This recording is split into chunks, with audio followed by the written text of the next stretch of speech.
दधिशङ्खतुषाराभं क्षीरोदार्णवसम्भवं नमामि शशिनं सोमं शम्भोर्मुकुटभूषणं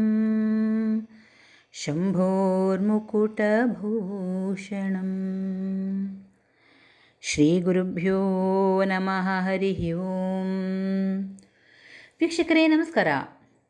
ಸೃಷ್ಟಿಯಲ್ಲಿ ಈ ಭೂಮಿ ಇರೋವರೆಗೂ ಸಂಭವಿಸುತ್ತಲೇ ಇರುವಂತಹ ವಿಸ್ಮಯಗಳಲ್ಲಿ ಗ್ರಹಣ ಕೂಡ ಒಂದು. 2024ರ ಎರಡನೆಯ ಹಾಗೂ ಕೊನೆಯ ಚಂದ್ರಗ್ರಹಣ ಇದೇ 18ರ ಹುಣ್ಣಿಮೆಯಿಂದ ಜರುಗಲಿದೆ. ಇದು ಭಾಗಶಃ ಚಂದ್ರಗ್ರಹಣವಾಗಿದ್ದು ರಾಹುಗ್ರಸ್ತ ಆಗಿದೆ.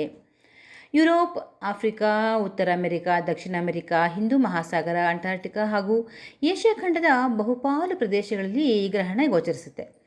ಆದರೆ ಭಾರತದಲ್ಲಿ ಗ್ರಹಣ ಗೋಚರಿಸೋದಿಲ್ಲವಾದ್ದರಿಂದ ಅದಕ್ಕೆ ಸಂಬಂಧಪಟ್ಟಂತಹ ವಿಧಿವಿಧಾನಗಳನ್ನು, ಧಾರ್ಮಿಕ ಕ್ರಿಯೆಗಳನ್ನು ಆಚರಿಸ್ತಕ್ಕಂತಹ ಗೋಜೇನಿಲ್ಲ, ಅಂದರೆ ಆಚರಿಸಬೇಕಾಗಿಲ್ಲ.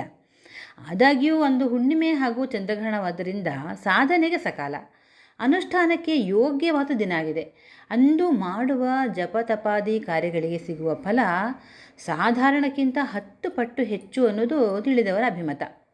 ಇನ್ನು ಸೆಪ್ಟೆಂಬರ್ 18ರಂದು ಚಂದ್ರಗ್ರಹಣ ಬೆಳಗ್ಗೆ 6:12ಕ್ಕೆ ಆರಂಭವಾಗಿ 10 ಗಂಟೆ 17 ನಿಮಿಷದವರೆಗೂ ಇರುತ್ತೆ. ಅಂದರೆ ಒಟ್ಟು 4 ಗಂಟೆ 5 ನಿಮಿಷಗಳ ಕಾಲ ಗ್ರಹಣದ ಅವಧಿ ಇರುತ್ತೆ.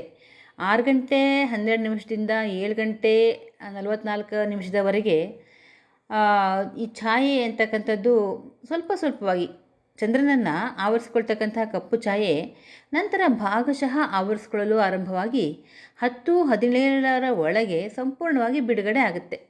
ಎಲ್ಲೆಲ್ಲಿ ಗ್ರಹಣ ಗೋಚರವಾಗುತ್ತದೋ ಅಲ್ಲಿನ ಭಾರತೀಯರು ಈ ಸಮಯವನ್ನು ಅಲ್ಲಿನ ಕಾಲಮಾನಕ್ಕೆ ಸೆಟ್ ಮಾಡಿಕೊಂಡು ಈ ಗ್ರಹಣದ ಸಮಯದ ನಿಯಮಗಳನ್ನು ಅನುಸರಿಸ್ಕೋಬಹುದು. ಇನ್ನು ಇದು ಹುಣ್ಣಿಮೆಯೆಂದು ಸಂಭವಿಸಿರೋ ಚಂದ್ರಗ್ರಹಣ.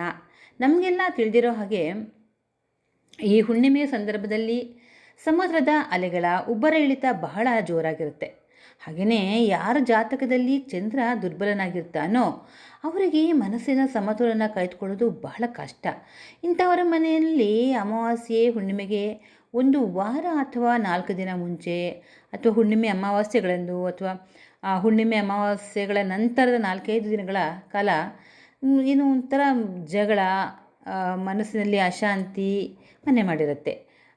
ಕಾರಣನೇ ಇಲ್ದಲೇ ಪತಿ ಪತ್ನಿಯ ನಡುವೆ ಕಲಹ, ಅಥವಾ ಯಾರೋ 3ನೇವರು ಹೇಳಿರೋ ಚಾಡಿಯಿಂದ ಇವರ ನಡುವೆ ಕಲಹ, 3ನೇವರ ವಿಷಯಕ್ಕೆ ಕಲಹ, ಇನ್ನು ತಂದೆ ಮಕ್ಕಳ ನಡುವಿನ ಭಿನ್ನಾಭಿಪ್ರಾಯ ಹೆಚ್ಚುತ್ತೆ.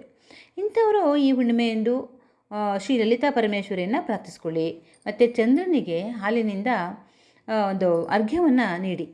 ಈ ಸಂದರ್ಭದಲ್ಲಿ ನೀವು ಲಲಿತಾ ಸಹಸ್ರನಾಮ ಅಥವಾ ಲಲಿತಾ ತ್ರಿಶತಿಯನ್ನು ಓದೋದ್ರಿಂದನೂ ಸಹ ಒಳ್ಳೆಯದಾಗತ್ತೆ ಅಂತ ಹೇಳ್ತಾ, ಲೋಕ ಸಮಸ್ತ ಸುಖಿನೋ ಭವಂತು, ಸರ್ವಂ ಸನ್ಮಂಗಳಾನಿ ಭವಂತು.